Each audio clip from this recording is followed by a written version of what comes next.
All right, so we are going to show how easy it is to put this shade tent up. Ready? Yeah. You can do it with one person, but 2 people goes super easy.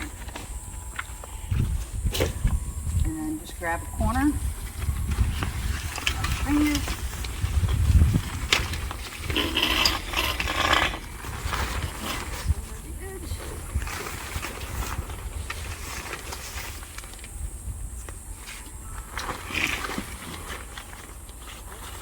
So once it's out like this and extended this far, you can go up underneath it and push this little knob and just lift it up. And make sure you do this before you put the legs up, unless you're really, really tall. You hear that click, then it's in. And then you come through and just do the legs. You pull the legs up.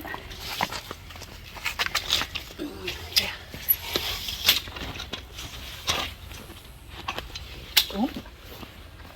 And then you come over here and you just click this little lever. And boom. And voila.